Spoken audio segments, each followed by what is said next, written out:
नारायण। श्रीमद् देवी भागवत महापुराण का ये दूसरा अंक है और सही मायने में देखा जाए तो प्रथम स्कंद आज ही आरंभ हो रहा है। कल के अंक में हमने आपको बताया था कि पुराण कितने हैं और भागवत पुराण और देवी भागवत पुराण दोनों ही 18 पुराण में कैसे आते हैं और दोनों को एक मानकर ही 18 की गिनती होती है। देवी भागवत शाक्त भागवत है और पुराणों के पाठन में विभेद कैसे उत्पन्न हुआ उसका भी एक आपको छोटा सा सार वैज्ञानिक रूप से आपको बताने का प्रयास किया था। उसके बाद 3 कथा ली थी जो देवी भागवत के महात्म को दर्शाता है और उसको कैसे सुनना चाहिए, कैसे कहना चाहिए, ये आपको बताया था। आज हम प्रथम स्कंद ले रहे हैं। इस नवरात्रि हमारा प्रयास होगा कि हम 6 स्कंद यानी 12 स्कंद हैं कुल देवी भागवत में और इसलिए 6 स्कंद जो हैं हम समाप्त करें। इसमें 18,000 श्लोक हैं, 18,000 श्लोक है। कृष्ण द्वैपायन व्यास जी द्वारा ये विरचित है। 12 स्कंद है और 318 अध्याय है। कितने हैं? 318 अध्याय। तो आज आपका पहला अध्याय शुरू हो रहा है। कल उसकी भूमिका थी। आज जो प्रथम स्कंद का प्रथम अध्याय हम से आरंभ करेंगे और प्रथम स्कंद को हम 2 हिस्से में लेंगे। इस नवरात्रि हम 6 स्कंद लेंगे और अगले जो चैत्र नवरात्र आएगा उसमें हम 6 स्कंद लेंगे, तब 12 स्कंद होगा। जल्दबाजी करते जाएंगे तो पुराण के जो गूढ़ रहस्य है और उसकी जो संरचना में इतिहास है, भूगोल है, मनोविज्ञान है, वो सब गुम हो जाए।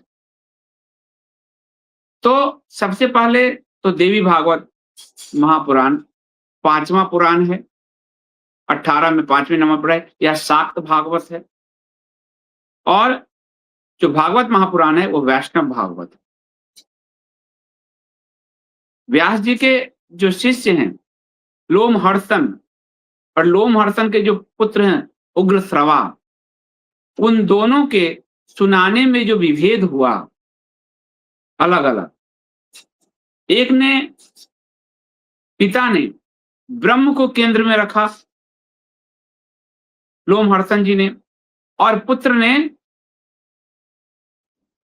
माया उस शक्ति को केंद्र में रखा और जिसके कारण दोनों के जो हैं केंद्रीय विषय वस्तु बदल गए। इसके अलावा एक कल्प भेद का अंतर लोग दे देते हैं कि देवी भागवत जो है का संबंध सारस्वत कल्प से है और श्रीमद् भागवत का पाद्य कल्प से। लेकिन जो मधुसूदन ओझा जी ने जो दिया है ये बहुत सटीक दिया है, क्योंकि 7वें मनवंतर का ये 28वें द्वापर में लिखी गई। तो एक मनवंतर में आप सोचिए कितने द्वापर, 28, इतने कलयुग, उतने सतयुग, उतने त्रेता, कैसे चक्र चलता है। और 28वें द्वापर में 28वें वेद व्यास हैं ऋषि वेद व्यास जी, 28वें हैं वो। तो आप समझिए कि मैं आपको बता देता हूं कि यह वैवस्वत मनवंतर है, 7वां मनवंतर है ये। 28 द्वापर हुए और 28वें द्वापर में सत्यवती पुत्र श्री वेद व्यास जी जो भगवान विष्णु के अवतार हैं, उन्होंने इसका विभाजन किया, इसका विस्तार किया। देवी भागवत सिर्फ एक आधा श्लोक मैंने पिछले उसमें बताया आपको कि भगवती विष्णु जी को आधे श्लोक देती है, उसी से देवी भागवत का विस्तार हुआ और फिर व्यास जी ने उसका विस्तार किया।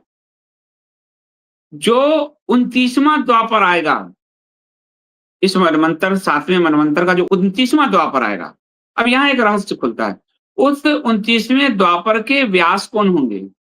उसके व्यास होंगे द्रोणी अर्थात अश्वत्थामा, अश्वत्थामा हूँ। तो अश्वत्थामा क्यों हैं, ये बात आपको समझ में अब आएगी, क्यों चिरंजीवी में। तो आपको पहले बता देता हूँ कि सृष्टि जब आरंभ हुआ, तो द्वापर में सबसे पहले व्यास हैं स्वयं ब्रह्मा जी।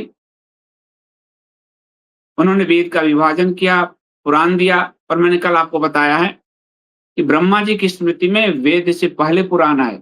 ये हमारे शास्त्रकार हैं, अथर्ववेद, मत्स्य पुराण आदि का मैंने आपको उल्लेख करके बताया था। जब दूसरा द्वापर आया तो प्रजापति व्यास बने। तीसरे द्वापर में शुक्राचार्य दैत्य गुरु, वो भी व्यास थे। चौथे द्वापर में देवताओं के गुरु बृहस्पति, वो भी व्यास थे। पांचवें में भगवान सूर्य व्यास थे। छठे में यमराज, सूर्यपुत्र यमराज जो है वो भी व्यास बने। सातवें द्वापर में इंद्र व्यास बने। आठवें में वशिष्ठ मुनि व्यास बने। नौवें में सारस्वत व्यास बने। 10वें में त्रिधामा जी व्यास बने। 11वें में त्रिवश जी व्यास बने। 12वें में भारद्वाज मुनि जी व्यास बने। इन्हीं की वंश से हम आते हैं, मैं भारद्वाज गोत्र से आता हूँ। 13वें में अंतरिक्ष जी व्यास बने। 14वें द्वापर में धर्मराज स्वयं व्यास बने। 15वें द्वापर में त्रयारुणी जी व्यास बने। 16वें में धनंजय बने। 17वें में मेधातिथि बने। 18वें द्वापर में व्रतिमुनि व्यास बने। 29वें में अत्रि जी व्यास बने। 20वें में गौतम जी बने। 21वें में उत्तम जी व्यास बने। 22वें में वाजश्रवा वेन व्यास बने। 23वें में आमुत्स्यायन सोम व्यास बने। 24वें में त्रिनबिंदु जी व्यास बने। 25वें द्वापर में भार्गव जी व्यास कहलाए। 26वें में शक्ति जी जो है व्यास कहलाए। 27 में जातुकर्ण यानी पराशर जी व्यास कहलाए। और 28वें में कृष्ण द्वैपायन जी व्यास बने। तो एक मंत्र में या 28वें द्वापर, 28वें द्वापर में जो पुराणों की कथा कही गई वो मैं आपको सुना रहा हूं। वेद व्यास जी के जो शिष्य लोमहर्षण जी और उग्रश्रवा, उनके पुत्र उग्रश्रवा द्वारा ही इस पुराण का जो प्रणयन हुआ वेद व्यास जी के प्रशिक्षण के बाद, वही वर्तमान में उपलब्ध है। और इसलिए देवी भागवत और भागवत दोनों में विभेद आपको, यानी एक में ब्रह्म केंद्र में है, दूसरे में ब्रह्म की शक्ति केंद्र में। ये आपको अंतर स्पष्ट कल बताया, फिर मैंने आज आपको बता दिया। अब आज जो हम ये लेंगे उसमें आपको आज का जो प्रथम स्कंद है वो 2 हिस्से में होगा। एक हिस्सा मैं आज लूंगा, एक हिस्सा कल लूंगा। आज का जो हिस्सा लूंगा उसमें आपको भगवान विष्णु के का सर कैसे कटा था, हयग्रीव की कथा आएगी।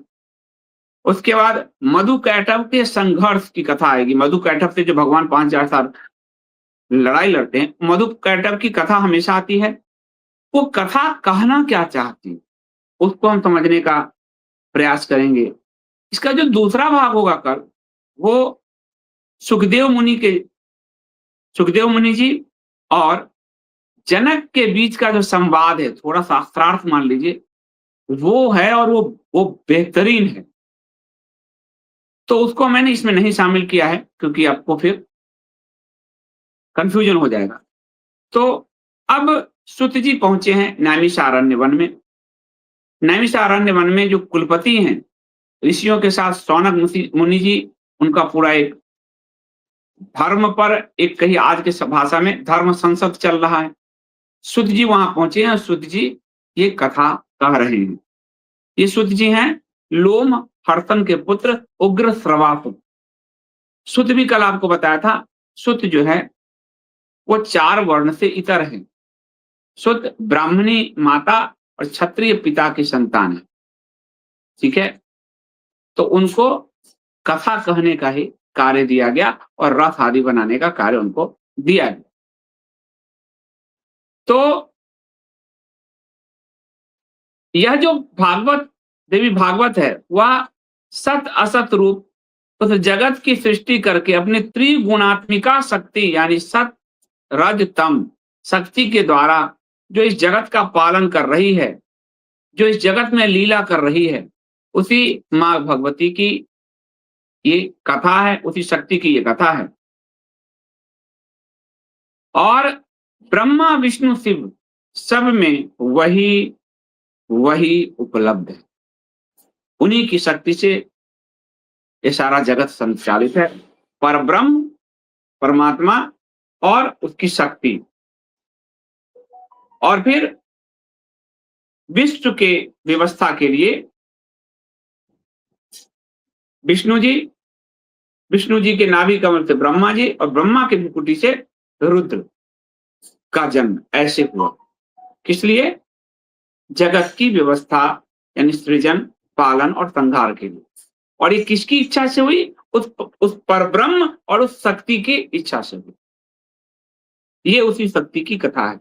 वो शक्ति हमारे सगुण रूप में माता काली, माता लक्ष्मी, माता सरस्वती के रूप में हम उनकी पूजा करते हैं। यह जो कल्याणमयी भगवती है वो नित्य है, निर्गुणा है, व्यापक रूप में सृष्टि में रहती हैं, विकार रहित हैं, योग गम्या हैं। उनका जो सात्विक, राजसी और तामसिक शक्तियां हैं, सात्विक शक्ति महासरस्वती हैं, उनकी राजसी शक्ति है महालक्ष्मी है, और तामसिक शक्ति जो है वो महाकाली के रूप में जो प्रकट होती है, वो सगुण रूप में जिनकी हम उपासना करते हैं। वह जो महामाया महादेवी है वो निर्गुण है। उसकी कल्पना अगर आप, वो ब्रह्म निर्गुण है, और उस ब्रह्म को सगुण रूप में आप ब्रह्मा विष्णु महेश समझ, और वह जो महामाया है वो निर्गुण है, और उनका सगुण रूप काली लक्ष्मी सरस्वती के रूप में आप समझिए। बाकी सभी देवियां उसी का विस्तार। और जब उसको उस परब्रह्म और उस शक्ति को आपको सगुण में समझना है, और ये तो हो गया, और गुड़ जाना है, तो वो परब्रह्म श्रीहरि महाविष्णु हो जाते हैं और वो राधा हो जाती है। इसलिए भगवान शिव कहते हैं राधा का नाम बहुत नहीं लेना चाहिए, वो गुप्त है। लेकिन राधा के नाम पर संप्रदाय ही बनाकर राधा राधा किया जा रहा है। राधा मतलब धारा, वो करेंट। कौन सा करेंट? जो शक्ति जो पूरी ब्रह्मांड को अपनी माया से चला रही है, जो इस ब्रह्मांड में को बनाकर इसी ब्रह्मांड में वास भी करती है और इस ब्रह्मांड से परे भी है, वह शक्ति राधा है। लेकिन और इसे लोग, क्योंकि लोग अध्यात्म नहीं समझते, तो उसका भागवत में क्यों नहीं आया? देवी भागवत में वही बता रहा हूं कि पिता पुत्र में देवी भागवत ने उस शक्ति को ही पकड़ा, उस राधा शक्ति को ही। इसमें आपको राधा नहीं आएगा, राधा ब्रह्म वैवर्त में आएगा। लेकिन अध्यात्म की दुनिया में यदि आप 4 कदम भी आगे चले हैं तो आपको पता चल जाएगा कि क्यों शिव जी ब्रह्म वैवर्त में कह रहे हैं कि राधा का नाम बहुत नहीं लिया जाना चाहिए, वो कृष्ण के आदेश से गुप्त शक्ति, वो परम विष्णु ब्रह्म और परम शक्ति राधा, इसलिए वो गुप्त है। उनका ये पूरा रास का मतलब है, ये पूरा जो ब्रह्मांड उन्हीं की रास है, वो उनका रास चल रहा है। आपका जो प्रेम वो उन्हीं का रास है, आपकी जो लड़ाई वो उन्हीं का रास से चल रहा है। ये सब में वही, लेकिन सगुण रूप में वो ब्रह्मा विष्णु महेश में, और सगुण रूप में वो काली लक्ष्मी सरस्वती के रूप में हमारे सामने उपस्थित है। अब ये जो पुराण है, उन पुराणों को के आप 5 लक्षण, सर्ग, प्रतिसर्ग, वंश वर्णन, मनवंतर और वंशानुचरित, ये है। यह जो तीनों शक्तियों का सृष्टि के क्रम में जो तीनों शक्तियों की चर्चा होती है, ब्रह्मा विष्णु महेश और काली लक्ष्मी सरस्वती, वह जो शरीर धारण करके, यानी जो सगुण रूप में, क्योंकि लोग नहीं समझेंगे, सगुण उपासना, वही सर्ग के रूप में प्रकट हुआ है पुराणों में। और जगत के सृजन, पालन और संहार के लिए जो है, आप देखिए, यानी सर्ग के रूप में तीनों शक्तियां प्रकट हुई है। कौन सी? काली, लक्ष्मी और सरस्वती। ठीक है, महाकाली, महालक्ष्मी, जब हम दुर्गा स्तुति करते हैं तो महाकाली, महालक्ष्मी, महासरस्वती देवता नमः कहते हैं, तो वो सर्ग रूप में प्रकट हुई है। उसके बाद फिर जगत के सृजन, पालन, संहार के लिए ब्रह्मा, विष्णु, महेश हैं, वो प्रतिसर्ग हैं। सर्ग का प्रतिसर्ग है, यानी मूल शक्ति हो गई। ठीक है? और उसके बाद फिर चंद्रवंशी, सूर्यवंशी राजवंशों का जो वर्णन आया है, हिरण्यकशिपु, दैत्य आदि का वर्णन, वह वंश कहा गया है। इसी प्रकार स्वयंभू आदि 14 मनुओं का जो वर्णन है, समय का विभाग है, वो मनवंतर कहा गया है। 14 मनु और फिर जो समय का विभाजन है, वो मनवंतर कहा गया। और उन मनुओं के वंश का जो वर्णन है, वो वंशानुचरित कहा गया। तो सभी पुराण इन्हीं 5 लक्षणों से बंधे हैं। यही 5 लक्षण हो तभी वो पुराण कहे जाएंगे।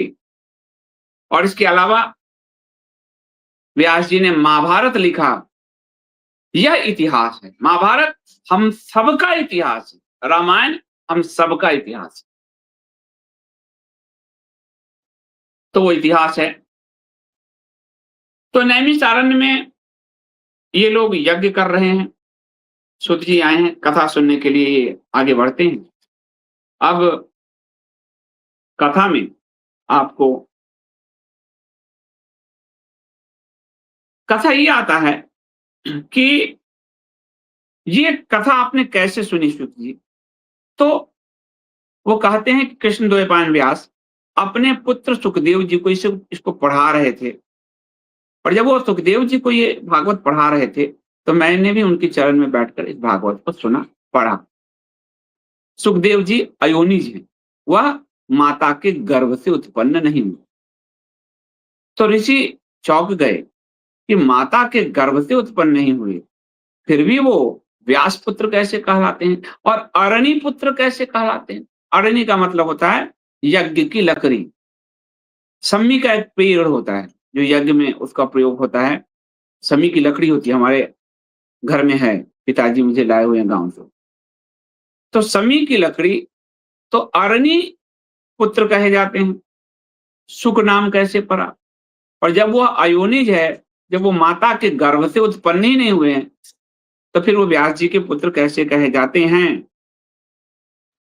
तो ये बताइए। और सुखदेव जी को गर्भ योगी क्यों कहा जाता है? कि वो गर्भ से ही, जब गर्भ माता का धारण नहीं हुआ तो गर्भ से ही योगी क्यों कहे जाते हैं?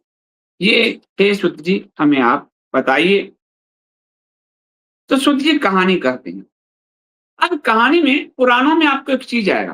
पुराण चूंकि लंबे चल रहे हैं, तो पुराण में एक कथा आती है, उस कथा को यहाँ छोड़ दिया जाता है, यहाँ से एक दूसरी कथा आरंभ होती है, वहां उसको छोड़ दिया जाता है, वहां से एक तीसरी कथा आरंभ होती है। तो क्या होता है, पाठक उबता नहीं है, सोता नहीं है, उसकी जिज्ञासा रहती है कि इस कथा का अंत क्या हो। फिर इसकी जिज्ञासा होती है इस दूसरी कथा का अंत भी, तो उसका दिमाग 2 जगह से इन्वॉल्व रहता है। फिर तीसरी कथा का अंत क्या हुआ, तो उसका दिमाग सजग रहता है। कथा कहने की ये जो शैली है पुराणकारों की, लोमहर्षण जी का, उग्रश्रवा जी का, व्यास जी का, वह पाठक उबे नहीं, पाठक चेतना में रहे, पाठक सोए नहीं, यानी वो हमेशा चेतना में रहे कि ये कथा यहाँ छूटा, अब ये दूसरा शुरू हो गया। आज के लोगों करे यार इसका अंत तो कर देते, ये अंत कर देते। ये जो आपके दिमाग में उलझन है, यही आपको सजग किए हुए कि आप अन्य कथा पढ़ते चले जा रहे हो, करते चले जा रहे हो। नहीं तो आप सो जाओगे, छोड़ो कल का देखेंगे। जैसे आपको बहुत लोग वीडियो अरे सेव कर लेते हैं, कल देखेंगे, और कभी नहीं आता। कल कल कभी नहीं आता, आज ही है, कल कोई कल नहीं आता। तो अब सुखदेव जी की कहानी शुरू होती है। तो एक बार व्यास जी बैठे हुए हैं और एक गौरैया जो है, नर मादा का जोड़ा है। देखिए रामायण का उद्घाटन भी जो हुआ, व्यास जी नदी किनारे, पक्षी जो है, प्रेम रत है पक्षी, क्रौच पक्षी, और उसको एक बहेलिया मार देता है, तो पक्षी से वहां से उनके अंदर चेतना का प्रस्फुटन होता है। अब सुखदेव जी का जन्म कैसे होता है, तो 2 गौरैया और उनका एक बच्चा है छोटा सा। दोनों गौरैया उस बच्चे को प्रेम कर रहे हैं। लाल सा मुंह है बच्चे का, छोटा सा, उसके अंडे से तत्काल निकला है वो बच्चा, सुंदर से पंख निकले हैं छोटे छोटे से, माता पिता उसके मुंह चूम रहे हैं। व्यास जी कह रहे हैं कि जिसके पास पुत्र नहीं है, उसको कोई सद्गति प्राप्त नहीं होती। उसे स्वर्ग की प्राप्ति नहीं होती। मनु आदि ने भी यही कहा है। वेद स्मृति आदि का सनातन वचन है कि पुत्रवान मनुष्य पापों से मुक्त होता है। मेरे तो विवाह नहीं हुए। तो उस पक्षी से उनको प्रेरणा होती है कि बिना पुत्र के तो मुझे मुक्ति मिलेगी नहीं, तो मेरे भी पुत्र हों। अब वो जब पुत्र हों तो कहते हैं इसके लिए मैं तप करूँगा। अब वो कन्फ्यूज़ होते हैं कि पुत्र प्राप्ति के लिए किसका तप करूँ, किसकी तपस्या करूँ? विष्णु की करूँ, ब्रह्मा की करूँ, महेश की करूँ, इंद्र की करूँ, वरुण किसकी करूँ? वो इस चिंतन में है कि नारद जी आ जाते हैं वीणा बजाते हुए। नारद गुरुओं के गुरु हैं और नारद देवलोक, मनुष्यलोक सबके बीच सूचना का वह तार हैं, वह जिनके बिना सूचना के बिना देवता, मनुष्य आदि को एक-दूसरे की खबर ही नहीं हो। तो मानव और देवताओं के बीच और देवता-देवता के बीच और मानव-मानव के बीच यानी वो संपर्क सूत्र हैं पूरे। तो नारद जी आते हैं और नारद जी को लगता है कि अरे व्यास जी बड़े दुखी हैं। तो नारद पूछते हैं आप दुखी क्यों? तो कहते हैं संतानहीन व्यक्ति को तो सद्गति होती नहीं है नारद। तो इसलिए मैं बार-बार सोचता हूँ कि मुझे तो पुत्र नहीं होगा और मैं पुत्र प्राप्ति करने के लिए किसकी तपस्या करूँ? जिससे मुझे पुत्र मिल जाए। नारद जी कह रहे हैं कि आपने दुविधा में डाला। यही प्रश्न मेरे पिता ब्रह्मा ने एक बार विष्णु जी से पूछा कि किसकी आराधना की जाए? यानी पुत्र के लिए आराधना किसकी की जाए? ये ब्रह्मा जी ने विष्णु से पूछा। मेरे पिता ने कौस्तुभ मणि के प्रभाव से दीप्तिमान शंख, चक्र, गदा, पद्म धारण करने वाले पीत वस्त्रधारी जगदीश्वर वासुदेव से पूछा कि आप किसकी तपस्या करते रहते हो? आप स्वयं परब्रह्म परमात्मा हो, आपसे ऊपर कोई नहीं है। आपने मुझे जन्म दिया। आपके नाभि कमल से मैं उत्पन्न हुआ। आप हमेशा किसके ध्यान में लीन रहते हो? जैसे आप पूछ रहे हैं कि आपको पुत्र के लिए किसकी तपस्या करनी चाहिए।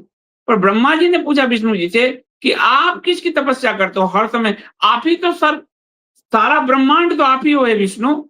आप किसकी तपस्या करते हो? आप पूरे दिन जो आप योग निद्रा में रहते हो, मुस्कुराते रहते हो, आप किसकी तपस्या करते हो? आप मुझे बताइए। किसकी ध्यान आप करते रहते हो? आप कौन मतलब आपसे तो ब्रह्मांड है, आप किसके ध्यान में लीन रहते हो? तो आपसे श्रेष्ठ कौन देवता है मुझे बताइए? मैं तो आपकी इच्छा से रचना कार्य में लगा हूँ पृथ्वी के, पर आप किस ये तो बड़ी आश्चर्य की बात है। भगवान विष्णु कह रहे हैं कि देव हो, दानव हो, मानव हो, सब यही जानते हैं कि आप जगत की रचना करते हैं। मैं जगत का पालन करता हूँ और शिव जगत का संहार करते हैं।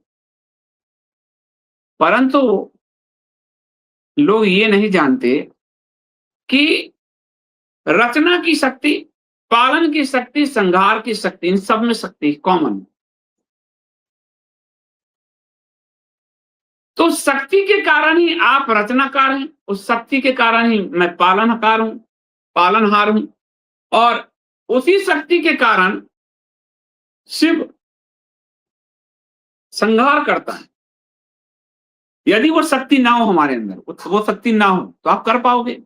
एक मनुष्य के हाथ में शक्ति नहीं है, तो एक पेन भी उठा पाएगा?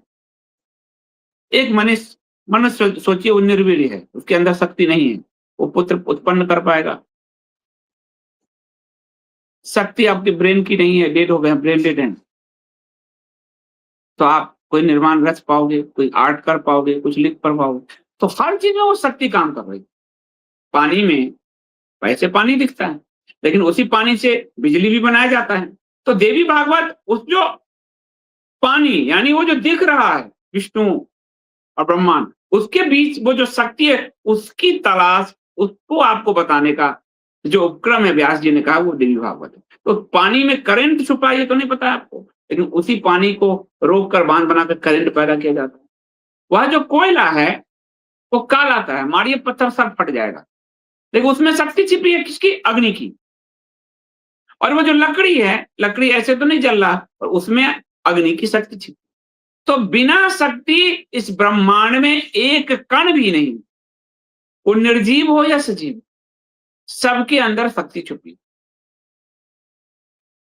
तो मैं उसी शक्ति के ध्यान में रहता हूं, और मैं स्वतंत्र नहीं हूं हे ब्रह्मा, मैं प्रतंत्र हूं। क्योंकि मैं शेष नाग पे अपने शयन कर रहा हूं, लेकिन उस शक्ति के अधीन हूं। काल जब आता है तो मैं जन्म लेने के लिए, मानव जन्म आदि लेने के लिए मैं तब शयन से उठता हूं। वो काल जो है, यानी जब तक समय नहीं आएगा तब तक मैं हस्तक्षेप नहीं करता, वो समय भी शक्ति ही निर्धारित करती है, वही बताती है।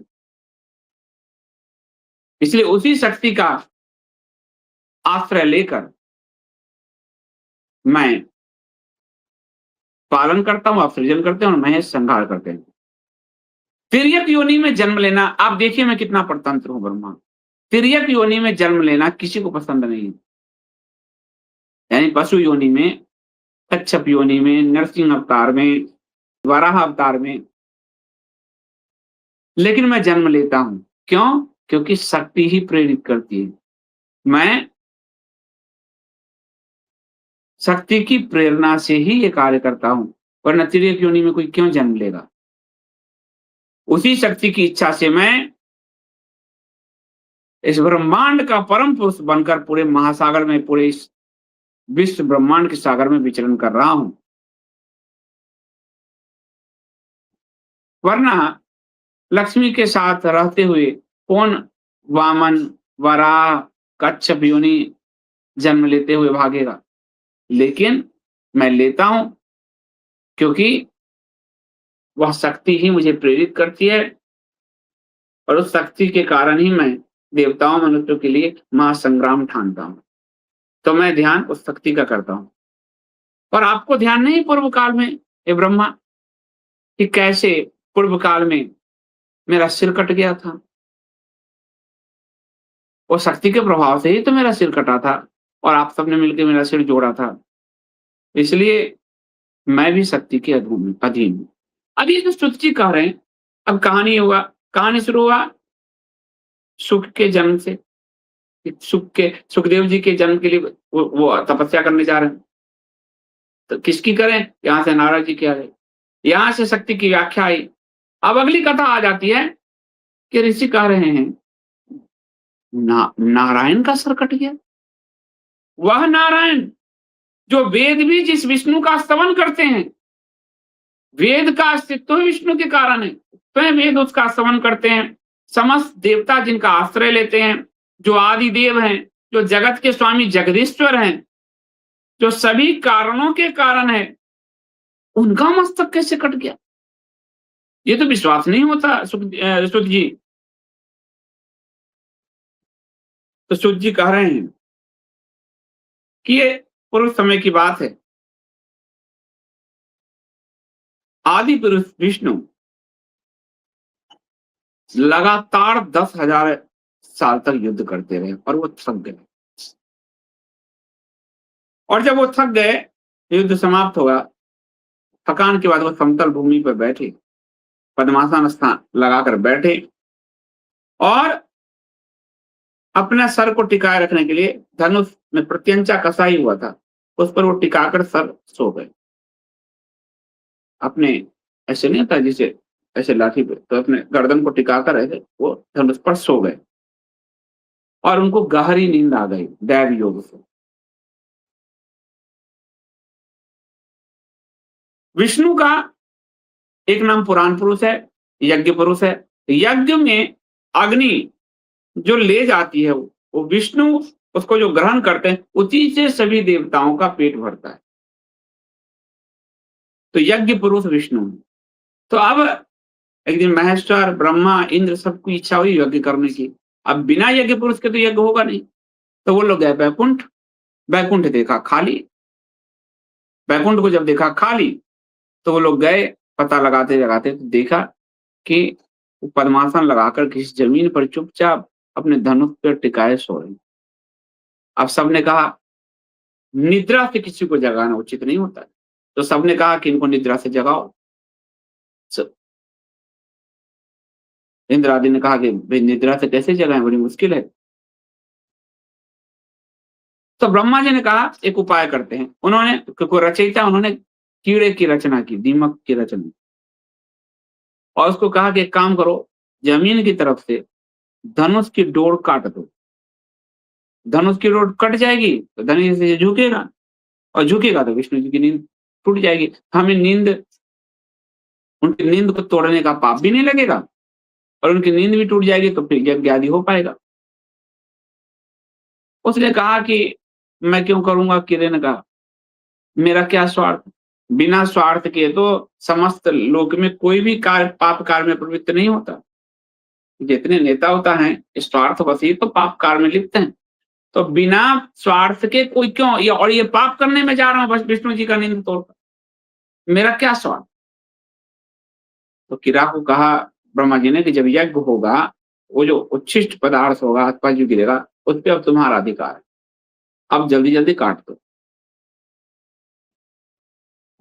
वो काटने के लिए गया और काटा, जब काटा वो कट गया और कटा तो भयंकर ब्रह्मांड में आवाज गूंजी और जो कटा तो विष्णु जी उस पे सोए थे, विष्णु जी का सर काट के ले गया और लवण सागर में जाके वो सिर जाके गिरा। पूरे ब्रह्मांड में कोलाहल अंधकार हो गया। वो जो उनके सारंग धनुष है, भगवान विष्णु के धनुष का नाम है सारंग धनुष। विष्णु सहस्त्र नाम में मैंने आपको उनके सभी अस्त्र शस्त्रों के नाम बताए। तो ब्रह्मांड में भयंकर विस्फोट हुआ और अंधेरा छा गया। अब जब अंधेरा छा गया, सब घबरा गए क्या हुआ। लेकिन कुछ देर बाद जब प्रकाश आया, अंधेरा बादल छटे, आवाज शांत हुई ब्रह्मांड में। सबने देखा कि वह जो सनातन पुरुष है विष्णु बिना सर के, उनका सर कहाँ गया। शिव जी रोने लगे, सारे देवता ब्रह्मा आदि रोने लगे। देवताओं के गुरु बृहस्पति जी उनको सांत्वना देने लगे कि रोने से कुछ नहीं होगा, हमें अब विवेक का उपयोग करना होगा। कोई तो देव योग होगा जिसके कारण इनका सर कट गया, तो इसका हम समाधान ढूंढते हैं। तो वो सब समाधान ढूंढने में लग गए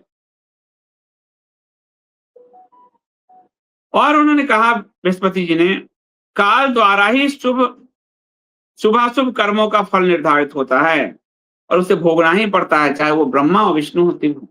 भगवान शिव को भी भोगना पड़ा। उनकी पत्नी का देहांत हो गया था तो उनको ही भोगना पड़ा। तो ब्रह्मा जी बोले कि प्रत्येक कालक्रम के अनुसार सुख दुख भोगता ही है, कोई भी इससे नहीं बचा है। जैसे पूर्व काल में काल की प्रेरणा, ये काल की प्रेरणा से शंकर जी ने मेरा एक मस्तक काट दिया था। 5 सर था, ये कथा मैं आपको बताया हुआ हूँ कि जब उन्होंने पुत्री की रचना की तो वो सर घूम के उनको देखने लगा, तो शंकर जी ने कहा ये उचित नहीं है, फिर काट दिया। तो काल की प्रेरणा से ही मेरा एक मस्तक काटा था। उसी प्रकार साप के कारण शिव जी का लिंग कटकर गिर गया था। आपको ध्यान है कि मुझ पर बड़ा हमला होता था। एकम से पूर्व ये भाजपा वाले, फिर उसके बाद जो एकम भाजपा के लोग घुसे थे, वो सब ये संदीप देव ने अश्लीलता किया, ये किया, वो किया, शिव जी के बारे में ये लिखा, रोज इसमें गाली गलौज। मैं क्यों लिखूंगा? ये तो शास्त्र में लिंग पुराण शिव पुराण लिखा हो। तो क्या है, तथैव लिंग पातश्च, लिंग का पतन हुआ, महादेवस्य शापतः, महादेव के लिंग का पतन हुआ, किससे? शाप के कारण। तथैवाद्य हरे मूर्धा पतितो लब नामभसी, इसी उसी तरह हरेर मूर्धा यानी विष्णु का जो सर है कटकर लवण सागर में गिर गया। और शिव जी की जो वो कथा थी वो मैंने एक अमर उजाला का, बहुत पहले जब मैं पत्रकार था, तो उसका साभार लेख मैंने अपने एक वेबसाइट आदिवासी था, उस पर डाला था। उसकी उसके लिए आज मेरे खिलाफ एफआईआर, मेरे खिलाफ अभियान चलाया गया पूरा-पूरा। अब ये तो शास्त्र में ही लिखा है। और वो उसकी कथा आती है कि जैसे ब्रह्मा जी के 5 सिर थे, तो ऊपर के सिर से तो जो शिव जी ने काटा, क्योंकि जब उन्होंने, ये मैंने आपको मत्स्य पुराण से सुना रखा है पहले, जब उन्होंने उन्होंने रचना, तो जिसकी भी रचना करेंगे उसको पिता हो गए। तो जब वो देखने लगे हर तरफ मुड़कर, पहली बार स्त्री रूप में, तो शिव जी ने उनका सर काटा था। उसका पूरा आध्यात्मिक पक्ष मैंने इस वाले वीडियो में, जो पूर्व का वीडियो, उसमें समझा रखा है। यानी माया के वशीभूत कोई भी हो सकता है। माया, शक्ति की शक्ति, वो माया जो है उसके वशीभूत कोई भी हो सकता है। और दूसरा था कि समाज को शिव जी ने एक वो ज्ञान दिया कि स्वयं ब्रह्मा ही क्यों ना हो, यदि उनका आचरण अगर अपनी अपनी पुत्री को देख रहे हैं, तो फिर ये उनका आचरण अनुकरणीय नहीं है, और इसलिए एक सिर को काट दिया। तो काल की प्रेरणा से शिव जी स्वयं, जब सती का देहांत हो गया बहुत, तो देवदार के वन में वो तपस्या करने लगे और दिगंबर रूप में रहने लगे। दिगंबर रूप में जब रहने लगे, ऋषियों की पत्नी ने उनको देखा, और इसके कारण उन ऋषियों ने शिव के लिंग को कट जाने का श्राप दे दिया, जिसके कारण पूरे ब्रह्मांड में कोलाहल भयंकर हो गया। कहते हैं वो जगह जागेश्वर महादेव, मैं गया भी था अपने परिवार के साथ, वहां ये घटना हुई थी, उत्तराखंड में है। और वहां से प्रथम शिवलिंग की पूजा की आरंभ हुई। तो कालक्रम से शिवलिंग की पूजा के आरंभ के कारण उसी तरह विष्णु जी का सिर कट गया। तो आपने देखा मेरे खिलाफ जो अभियान चलाते हैं, कितना प्रोपेगेंडा करते हैं लोग, कितना प्रोपेगेंडा करते हैं, आप सोच सकते हैं।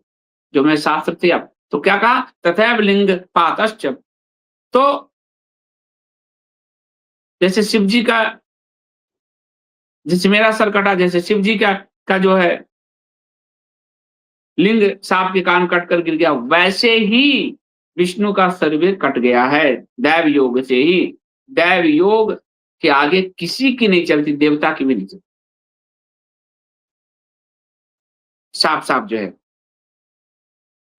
और वैसे ही इंद्र को कई बार छुप कर रहना पड़ा मानसरोवर के कमल में, तो ये दैव योग से ही हुआ। तो संसार में जब इन महाभाग देवताओं को भी दुख दुख भोगना पड़ता है, विवश होना पड़ता है, तो दुख भोगने से कौन वंचित रह सकता है। जब ब्रह्मा विष्णु नहीं, महेश नहीं बचे, तो हम मनुष्य जो घबराते हैं भगवान, ये दुख से जब वो नहीं बच पाए, तो हम और आप कहां बचोगे। यह हमारे प्रारब्ध का पुंज है। इसका प्रारब्ध आदि पर हम आगे आएंगे। हमारे कर्म के फल हैं, पिछले जन्म के, इस जन्म वो भोगने पड़ते। अब यहाँ क्या कथा आई, तो सबको कहा ब्रह्मा जी ने कि हम उस महामाया का ध्यान करें, उस विद्या रूपी सनातनी ब्रह्म विद्या का ध्यान करते हैं, वही हमारे इस संकट का समाधान करेगी। और उन सबने उस महामाया महाविद्या, उस देवी का ध्यान करना आरंभ किया, उसकी स्तुति करने लगे कि हे जननी, जब आप जगत की रचना की कामना करती हैं, तब आप ब्रह्मा विष्णु महेश की रचना करती हैं। आज ये विष्णु के साथ क्या हुआ, आप क्या नहीं जानती भगवान विष्णु के सिर छेदन की घटना, तो आप क्यों नहीं बताती। इसलिए विष्णु को जीवन दान देकर रमा को यानी लक्ष्मी को प्रसन्न कीजिए। आकाश में एक वाणी पूजिए, आकाशवाणी देवी के रूप में। और उन्होंने कहा कि तुम लोगों ने मेरी स्तुति की है, और ब्रह्मा ने ये स्तुति का आदेश वेद को दिया कि वेद शरीर उपस्थित हुए और उन्होंने कहा, स्तुति की। तो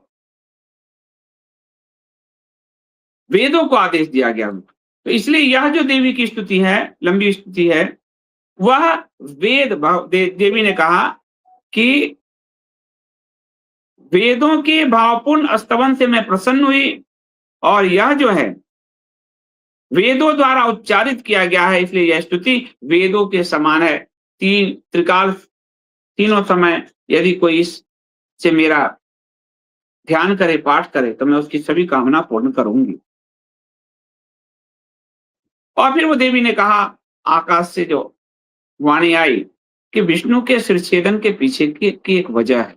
क्या है? उन्होंने कहा, एक बार विष्णु और लक्ष्मी बैठे थे और लक्ष्मी जी का बहुत सुंदर दिख रही थी, बड़ी आकर्षक दिख रही थी। विष्णु जी ने हंसी निकल आई, मतलब मुस्कुरा दी अपनी पत्नी को देख। काल का प्रभाव हुआ कि लक्ष्मी जी के मन में आ गया कि किसी और स्त्री के प्रति आसक्त तो नहीं है। देवियों के मन में भी आ जाते। तो ये जो हमारे कहानी बताए गए पुराण में, वो आपको कि आप कभी भी ऐसी परिस्थितियों में अपने जीवन से न हारें, देवताओं के सर कट चुके। तो लक्ष्मी जी के मन में ये आ गया कि कोई और स्त्री तो इनके मन में नहीं आ गई कुछ क्षण के लिए, जो ये हंस रहे हैं। और धीरे से उनके मुंह से निकल गया, काल बैठ गई जिह्वा पर कि जिस मुख से ये हंस रहे हैं, वो मुख ये सर ही इनका कट गया। पत्नियां कह देती हैं कभी कभी। तो ऐसा हुआ। अब देवी ने कहा कि मैं वासुदेव जो विष्णु है, उनका सर मैं जोड़ देती हूँ। इसके लिए विश्वकर्मा को आदेश दीजिए कि हाँ, जो घोड़ा है, एक घोड़ा को काट कर, उसका सर काट कर, और ये विश्वकर्मा विष्णु के धड़ पर लगा दें। विश्वकर्मा जी ने किया। और देवी ने कहा कि प्राचीन काल में महाबाहु एक प्रसिद्ध हयग्रीव नामक दानव था। सरस्वती नदी के किनारे वो तपस्या कर रहा था। 1000 वर्षों तक कठोर तप करता रहा। मेरा ध्यान किया, मैंने कहा वरदान मांगो, प्रसन्न हुआ। उसने कहा मैं कभी मरूं नहीं। मैंने कहा जिसने जन्म लिया वो तो उसकी मृत्यु निश्चित है। तो उसने कहा कि हे जगदम्बे, मेरी मृत्यु हयग्रीव से ही हो, मेरे समान ही कोई हो। उसको लगा हयग्रीव तो कोई और जन्म ले नहीं सकता। तो मैंने कहा तथास्तु। और वह दुष्ट दानव वेदों का हरण कर लिया, वेदों को पीड़ित करने लगा, वेदों का हरण कर लिया, वेदों को पीड़ित करने लगा। इसका मतलब यह है कि वह वेद विरुद्ध आचरण करने लगा और वह वेद विरुद्ध आचरण का प्रचार करने लगा, वेद विरुद्ध आचरण की स्थापना करने लगा। जैसे हमारे यहाँ सिद्धार्थ गौतम बुद्ध को भी नास्तिक कहा गया, क्योंकि उनका वेद विरुद्ध आचरण, वेद विरुद्ध आचरण कोई कर रहा है तो वेद को प्रताड़ित करने लगा। तो अब वेदों की पुनः स्थापना के लिए उसका अंत जरूरी है, इसलिए विष्णु का मस्तक कटना भी आवश्यक था। तभी तो है, यानी घोड़ा, घोड़े का पर्यायवाची नाम नगरी है, तो आपको उसमें से एक पर्यायवाची है। इसलिए घोड़े का मस्तक विश्वकर्मा जी ने जोड़ा और कहा कि अब विष्णु जो है उसका नाश करेंगे। तो फिर हयग्रीव के रूप में भगवान विष्णु का जो अवतार हुआ, तो इसने जो है उस हयग्रीव राक्षस का अंत किया। अब ऋषिगण पूछते हैं कि आपने मधुकैटभ की भी चर्चा की कि हाँ, 1000 वर्षों तक विष्णु लड़ते रहे। आखिर ये मधुकैटभ जो है, इसकी क्या कहानी है, क्यों लड़ते रहे? तो सुध जी बताते हैं कि महाप्रलय जब आ गया पूरी तरह से, तो विष्णु के कान से, के मल से 2 राक्षसों की उत्पत्ति हुई, मधुकैटभ की। और वो मधुकैटभ बड़ा बलवान, पूरा जल ही जल था, कहीं एक पृथ्वी कहीं नहीं दिखती थी। और विष्णु के नाभि कमल से ब्रह्मा उत्पन्न हुए। ब्रह्मा तपस्या में थे और ब्रह्मा जी को देखकर मधुकैटभ जो है उन पर टूट पड़ा। अब ब्रह्मा जी तो युद्ध नहीं कर सकते, तो ब्रह्मा जी गए विष्णु को उठाने। विष्णु उठ ही नहीं रहे हैं। योग माया ने, उस शक्ति ने उनको जकड़ लिया। तो है ना, विष्णु मायेति शब्दिता नमस्तस्यै नमस्तस्यै नमस्तस्यै नमो नमः, आता है ना 5वें अध्याय में दुर्गा सप्तमी में। विष्णु का वो योग माया, उस योग निद्रा ने उनको जकड़ लिया। यानी विष्णु अधीन है किसी के, उस योग माया के, उस पराशक्ति के। अब ब्रह्मा जी उठा रहे हैं, वो उठ ही नहीं रहे। आप नहीं बचाओगे तो कौन बचाएगा? वो उठ ही नहीं रहे। ब्रह्मा जी ने कहा विष्णु भी किसी के अधीन है, वो इस योग निद्रा के अधीन है, इसलिए उन्होंने योग माया की आराधना शुरू कि हे योग माया, पराशक्ति, यानी सबसे बड़ी शक्ति, आपको नमस्कार है, इनको जगाइए। योग माया फिर विष्णु के शरीर से निकली, तब विष्णु फिर जगे। तो देखा ब्रह्मा जी को कि आप तपस्या छोड़ के यहाँ कैसे आ गए? अभी तो आपको निर्माण करना है। बोले आ गया, ये 2 देखिए मधुकैटभ आपके कान के मल से उत्पन्न हुआ है, मैल से, और मुझे मारने आया। तो विष्णु जी कह रहे हैं कि अब आप चिंता मत करिए, मैं लड़ता हूं। उन दोनों को ललकारा। दोनों भाई मधुकैटभ ने, मधु खड़ा रहता तो कैटभ लड़ता विष्णु जी से। दोनों मल्ल युद्ध करने लगे, और जब कैटभ थक जाता तो मधु लड़ने जाता, मधु थक जाता तो कैटभ लड़ने जाता, कैटभ थक जाता तो मधु लड़ने जाता। तो इनकी शक्ति तो बनी रहती, और विष्णु जी लगातार लड़ रहे हैं 5-8 साल से। तो विष्णु जी को लगा कि मैं क्यों मतलब हार रहा हूं। तो उन्होंने ध्यान किया तो देखा कि मधुकैटभ ने भी जब उत्पत्ति हुई तो उसने भगवती की आराधना की थी, और भगवती से ये मांगा कि मेरी इच्छा से ही मेरी मृत्यु हो, तो इसीलिए मैं परास्त हो रहा हूं। तो अब भगवती की आराधना किया विष्णु ने कि आपने क्या किया? तो भगवती ने कहा चिंता ना करो, मेरी माया के वशीभूत ही इनका अंत होगा। फिर लड़ाई होने लगी, तो माया प्रकट हुई आसमान में। उनकी सुंदरता और मुस्कुराहट देखकर ये मधुकैटभ जो है उन पर मोहित हो गया।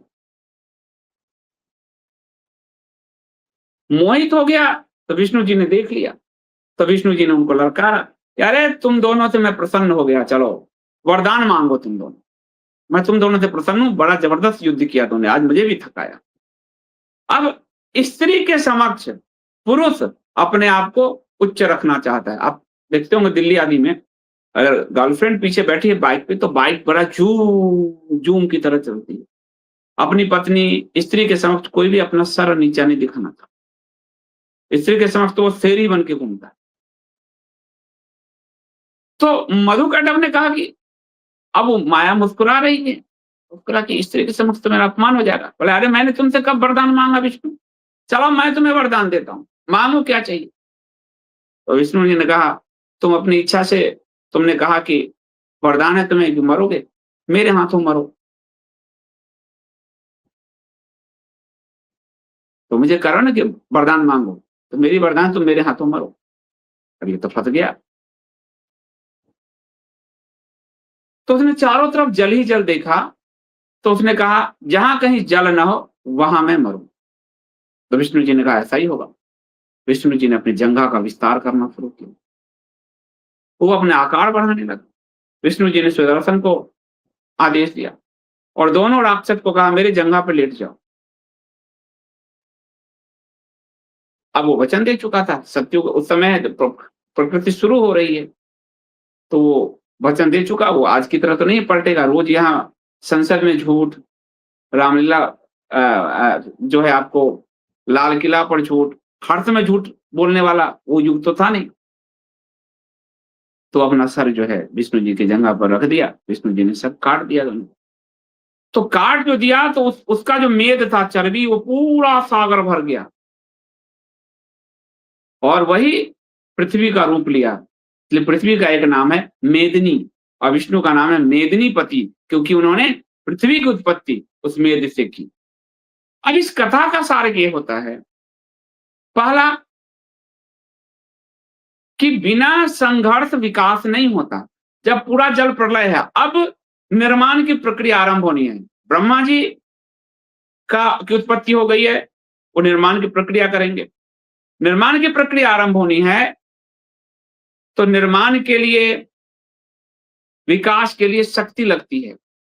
तो शक्ति के प्रभाव से इनके कान के मैल से 2 राक्षस पैदा हुए, यानी संघर्ष। सृष्टि के विकास के लिए संघर्ष।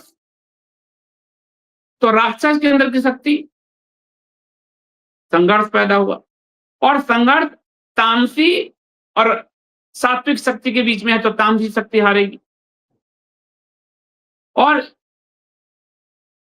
क्योंकि वो विष्णु के अंश से ही निकला, कान के मैल से, तो मैल से तो तामसी शक्ति, तो विष्णु के उससे निकला, अंश से ही निकला, तो वो भी उतना ही ताकतवर। तो शक्ति से शक्ति का टकराव, तो ये जो संघर्ष है, अगर आप देखें कि पूरा सृष्टि जलमग्न था, और जलमग्न सृष्टि से जो भूमि पर लोगों ने खेत बनाए, हल जोते, कृषि की, वन जलाए, यह जो लगातार सतत संघर्ष हुआ, तब जाकर पृथ्वी का वो रूप निकल आया, वरना पूरा तो जल ही जल था। तो विष्णु के संघर्ष वही दिखा रहा है कि ऊसर भूमि यानी राक्षस मधुकैटभ, उनके संघर्ष के कारण उस जलमग्न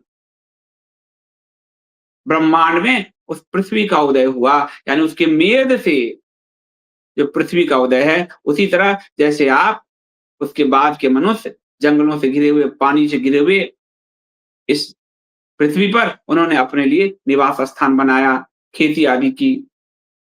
तो विकास संघर्ष से ही होता है।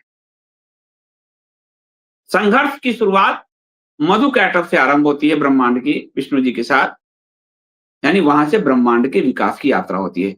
तो और ये संघर्ष शक्ति से, तो दूसरी तरफ भी शक्ति ने उसको वरदान दे रखा है, और इधर भी शक्ति ही विष्णु को कह रही कि चिंता मत करो, मैं उसको भ्रमित करती हूँ अपनी माया से, और उधर उसको वरदान दे रखा है कि भाई तुम अपने इच्छा से मरोगे। तो शक्ति की ही टकराहट है पूरे ब्रह्मांड में, इसलिए देवी शक्ति। इसलिए कि कोई व्यक्ति या इस शिव, कोई व्यक्ति आप ऐसे हो जाओ, शिव के भक्त हो, और आप मरणासन होती है, कोई नहीं कहेगा कि आपके अंदर से शिव निकल गया, कहेगा आपके अंदर से शक्ति निकल गई। विष्णु के भक्त हो, मरणासन होती है, कोई नहीं कहेगा तुम्हारे अंदर से विष्णु निकल गए, तुम्हारे अंदर से शक्ति निकल गई। तो शक्ति की जो टकराहट है, वही विकास का मार्ग खोलता है। वही जल से भरे इस पृथ्वी पर भूमि पैदा करता है, फैक्ट्री पैदा करता है, बिजली पैदा करता है। यह संघर्ष से ही सृष्टि का विकास होता है।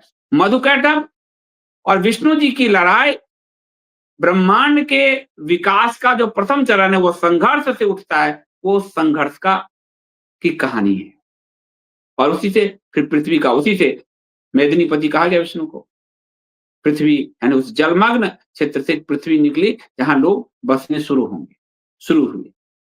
और इसीलिए मृत्तिका को, जो मिट्टी है, उसको अभक्ष्य कहा गया कि उसको खाना नहीं चाहिए, क्योंकि उसमें कहा जाता है कि मधुकैटभ की चर्बी है। तो आपको ये कहा गया, लेकिन मिट्टी अगर आप खाओगे, यानी उस पर उपजाए अनाज को खा सकते, मिट्टी नहीं खाओगे तो आपके पेट में कीड़े हो जाएंगे। बच्चा जब मिट्टी खाता है तो मां डपट देती है, आप देखते होगे, कीड़े आदि हो जाएंगे। तो आप फिर, तो यह शक्ति ही है जो संपूर्ण ब्रह्मांड की रचना करती है, पालन करती है, इच्छानुसार इस चराचर जगत का संहार करती है। जैसे गंगा अनेक धाराओं में विद्यमान रहकर प्रवाहित होती है, उसी प्रकार महर्षियों द्वारा भगवान विष्णु सभी देवताओं में विष्णु ही हैं, और वह विष्णु भी उसी शक्ति से चालित है। बिना शक्ति के वो विष्णु नहीं चल सकते, नहीं संचालित हो सकते। ब्रह्मा विष्णु महेश तीनों देवता एक ही मूर्ति के 3 रूप हैं, जो रज सत्व और तम गुण से युक्त हैं, लेकिन यह भी शक्ति द्वारा ही चालित हैं। कोई सूर्य की उपासना कर रहा है, कोई ब्रह्मा विष्णु महेश की उपासना कर रहा है, किसी भी देवता की उपासना कर रहा है, वो सब उपासना विष्णु तक जाती है। इसलिए विष्णु उस परम शक्ति के परम नजदीक हैं, क्योंकि फिर वही देवता मनुष्य सबके के लिए पालन के लिए उन पर सबसे ज्यादा दायित्व है। इसलिए उन्होंने कहा कि मैं भी उस शक्ति के अधीन हूँ, इसलिए मुझे त्रियक योनि में भी मनुष्यों को देवताओं की रक्षा के लिए कभी कच्छप बनना पड़ता है, कभी वराह बनना पड़ता है, कभी नरसिंह बनना पड़ता है, क्योंकि और वही विष्णु में वही शक्ति का प्रस्फुटन होता है। तो शक्ति सर्वोपरि है। वह जो आद्या देवी है, अगर शिव की कुंडलिनी का जागरण ना हो तो शिव सब बन जाएंगे। तो वो कुंडलिनी में, शिव के कुंडलिनी में वही शक्ति दौड़ रही है, विष्णु के, उस परब्रह्म विष्णु के सारे कर्म में वही शक्ति दौड़ रही है।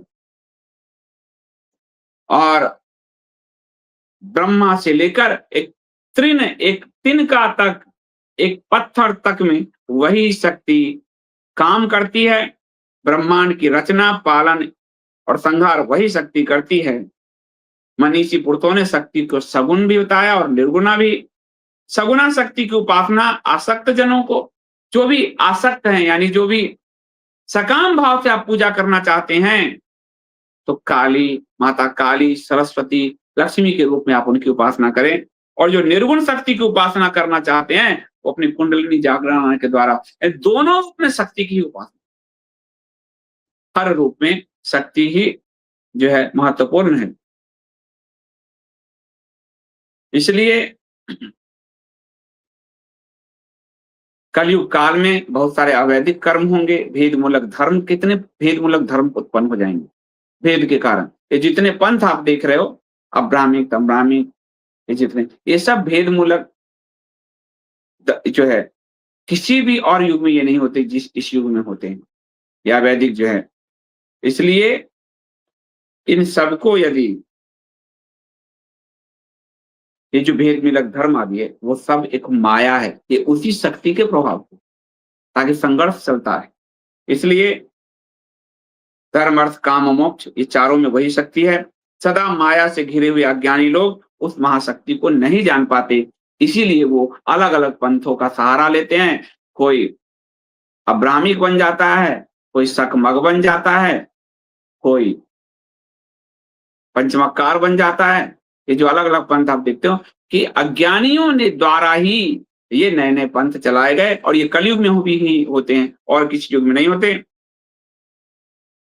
काल से प्रेरित होकर अपनी उदर की पूर्ति के लिए, और काल से प्रेरित होकर लोग अखंड पाखंड करते हैं, जिसके कारण बहुत सारे भेदमूलक धर्म पंथ उत्पन्न हो जाते हैं। ये पाखंड, ये जो जितने पंथ आदि हैं, वो पाखंड की परिणति है, उत्पत्ति है। और लोग पेट भरने के लिए संपत्ति लूट लूं, स्त्री लूट लूं, धन लूट लूं, या इस कारण भी लोग पंथों का निर्माण करते हैं, सत्ता में पहुंच जाऊं, ये शास्त्र कह रहा है। इसलिए अलग अलग पंथ, व्यक्तिवादिता, संगठन सब खड़े हो जाते हैं।